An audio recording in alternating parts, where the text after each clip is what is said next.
4D Fidget Spinner Acrylic Nail Art Tutorial by Hotpinkzebrapolish.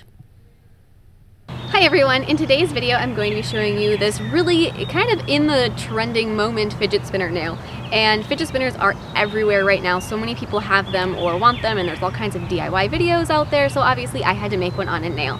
And with it, because I wanted to make it a little bit more, dress it up a little bit I guess I should say, I did a glitter gradient in the background with some new glitters that I just got from Enjoy Yours, and I'll put links to those in the description box below. I also want to do a quick announcement and say that on my second channel, on my art channel, I am announcing the winner of the giveaway, and there's also a couple other things I'm just going to be talking about for a moment on there. So if you're interested in, if you enter the giveaway or anything, make sure you head over that way to check that out and see if you won. So I hope you like this design, and don't forget to click subscribe to my future videos as well. So here's that little set of glitter that I got from Enjoy Yours, and like I said, it's all hexagon glitter. They're all the same size, so it's not like there's a variety in types of glitter. It's all the same that way. There's just a pretty big variety of colors here, and now I want to say, I don't remember how many it was. I think it was 12 colors? I think so, 12 colors. And there's some that are clear and some that are opaque, and I'm going to be using 3 of the opaque ones and 1 of the clear ones in the design itself. The one thing though that I do want to say is that they leaked a little bit, so the little mailer envelope that it came in was filled with glitter, which was kind of a glitter bomb when I opened it, but I just tightened the bottles and they're not leaking now, so that was just a momentary problem. It's fixed at this point.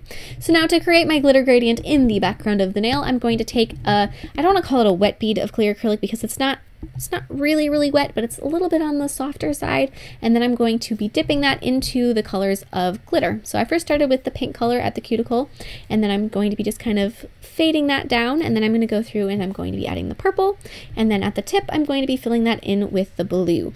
And the one thing that I want to say is when you have these opaque glitters, you cannot file them, because if you file them, they'll turn this gray silver color because it's a silver glitter that's got a coating of color on top of it. So you have to make sure that you do not file these. That being said, the clear ones that I put, I've got, see that little white container there? That one is a clear glitter, and you can file it, and it's not going to hurt it at all. It's not going to look weird, it's just going to kind of disappear, which is okay to file it if it happens because it's not going to ruin it, it's just going to go away. So just make sure that you don't file those base glitters there. So now I'm just going to take, and this is to encase the nail as well as adding a couple of those little pieces of that clear white glitter in there on top of that. That plain pink, purple, blue, I thought it needed something a little bit more going over the top of the entire thing, which is why I added that clear one. And so you can go through and you can file these, so I just decided that I would sort of include them in encasing the other glitter, and then that would work out a-okay. So that is what I did, and that was not a problem whatsoever. So just make sure that you do fully encase your nail, the entire thing, covering up all of those glitters that were part of the gradient in the beginning, and just to make sure that you don't file them. So now I'm going to go through and I'm going to be filing these, and I'm just going to first fix up the shape, and we'll be talking about these bits a little bit more in a future video. But really quick, these are some new bits that I just got, and like I said, I'll be talking about them more in a moment.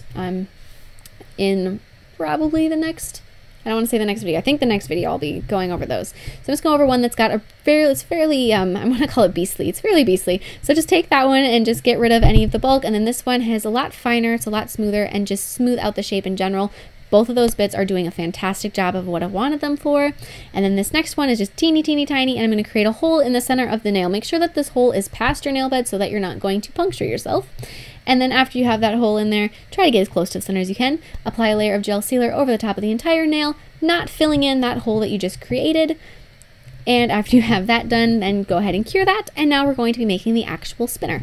So I'm going to take, and on a nail form backing, I'm going to set down 3 beads of white acrylic that are forming a nice little triangle. So they're equal distance apart from each other, and they're the same size. So you want to make sure that you try to get these as evenly spaced and shaped as possible. And then I'm just taking the back of my brush, and I'm going to create a little indent in the center of each of these little circles. So I'm just going to take, and I first dipped that into some white acrylic powder just so that it wouldn't stick to them, and then filling, or just creating that little indent. It does not have to go all the way through, so you're not necessarily going for making a hole here. If that does happen, that's okay, but you just want to make sure that there's an indent. And then I'm going to be adding a bead of white acrylic in the very center of this spinner. It does not have to attach to the other ones yet, just make sure it's in the middle. And then with a piece of wire, I'm going to be dipping that in some white acrylic powder and then creating a hole in that center in the center bead. Now make sure that that does actually create a hole going all the way through, and make sure that you maintain that hole and don't fill it in. So now I'm going to be attaching each of the outside 3 circles to that middle one. Now this is where you want to make sure not to fill in the hole that you created with the wire, so just make sure that you're just connecting these. And kind of create your shape of your fidget spinner at this point. Now there are so many shapes of them. I kind of went with like the original one, I'd say, like the basic shape.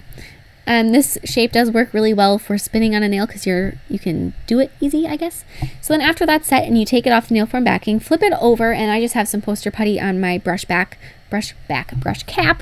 and I'm just going to be adding some strength to the back of the fidget spinner. It was pretty thin, so I wanted to thicken it up and make sure that it wasn't going to break on me right away. Still though, make sure that you maintain that hole that's in the center because you do need that in order for this to work.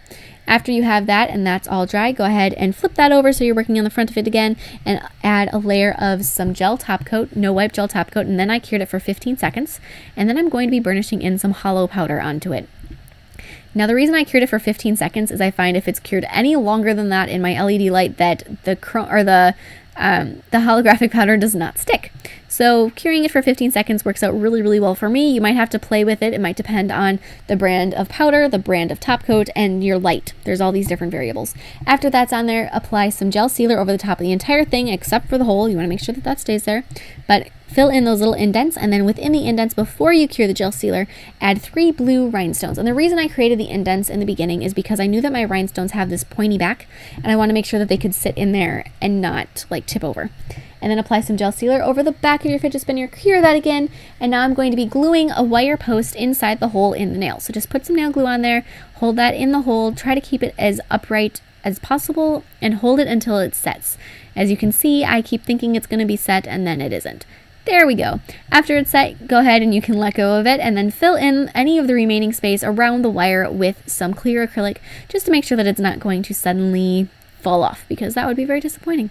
So just fill in all the way around there, just kind of put some acrylic down and then push that into the hole. Set your fidget spinner over the top of the post. It should go right through that hole in the center that we have hopefully kept a hole. And then cut off the extra wire, and then I'm just a little pink stud, I'm going to be filling in the stud with some clear acrylic and then setting that over the top of the post and letting that set. After it has set, you can go ahead and start spinning your fidget spinner. Make sure that any of that clear acrylic that's on the stud does not touch the fidget spinner, because then it's not going to spin. So you want to make sure that that fidget spinner is not actually attached to anything, it's just floating over that wire. So I hope you like this design, and please share recreations with me on Facebook and Instagram. I would love to see them, and I will see you in my next video. Bye!